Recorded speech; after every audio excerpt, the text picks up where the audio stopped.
बताइए SSC GD 2022 के paper में सवाल आया, एक मकान जिसकी कीमत है 1 लाख रुपए, ए द्वारा ये मकान बी को बेचा जाता है 6% प्रॉफिट पे, बी ये मकान वापस ए को बेच देता है 3% लॉस पे। इस ट्रांजैक्शन में ए का लाभ या हानि क्या है, इस बार आंसर रुपए में बताना है, परसेंटेज में नहीं है। बताओ, मकान की कीमत है 1 लाख रुपए, ए ने बी को बेचा 6% प्रॉफिट में, 100 का मकान है, बी को बेच दिया 106 में, बी ने ये वापस बेच दिया ए को 3% लॉस पर, तो बी को 106 का 3% कितना, 106 का 3% हो गया 3.18, बी को इतना लॉस हो गया, जो बी का लॉस हुआ है वही ए का प्रॉफिट, यानी कि ए को 3.18% प्रॉफिट है,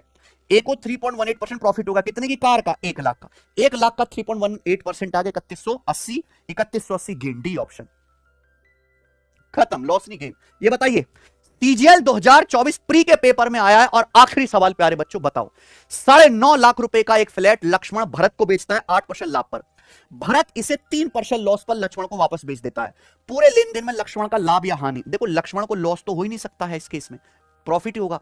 9.5 लाख रुपए का एक फ्लैट है, लक्ष्मण ने बेचा भरत को, फिर भरत ने इसको वापस बेच दिया लक्ष्मण को। इतना पढ़ते सवाल समझ में आ जाएगा। अगर फ्लैट की कीमत 100 है, लक्ष्मण ने मान लो फ्लैट 100 में खरीदा, तो 100 का फ्लैट भरत को बेचा 108 में, फिर भरत ने इसको वापस लक्ष्मण को बेचा 3% लॉस में, तो 108 का 3% कितना होता है, 3.24, तो यानी कि भरत को 3.24 का लॉस हुआ। अगर भरत को 3.24 लॉस हुआ है, तो इसका मतलब मेरे प्यार में लक्ष्मण को यही 3.24% प्रॉफिट होगा, 100 के समान पे, 100 के समान पे 3.24% प्रॉफिट हो गया। बच्चों आप बोलोगे हाँ जी सर,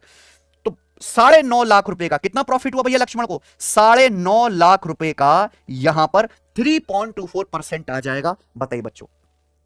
तो देखो जब आप 9.5 लाख का 3.24% निकालेंगे, तो आप ये बात अच्छी तरीके जानते हैं कि ये 30,000 से 50,000 तो एक क्रॉस नहीं करेगा बच्चों की, अच्छा सॉरी तो 9 27 है ना, हाँ ये 50,000 भी नहीं पहुंचेगा, 45,000 भी नहीं पहुंचेगा, ये 30,000 के करीब ही रह जाएगा, ऑप्शन नंबर ए है ना, कि 95,000 का अगर आप 4% भी निकालेंगे तो 38,000 होता है, तो आंसर 38,000 से तो कम ही आएगा, वो एक ही ऑप्शन रहेगा, एक खेल खत्म प्यारे बच्चों।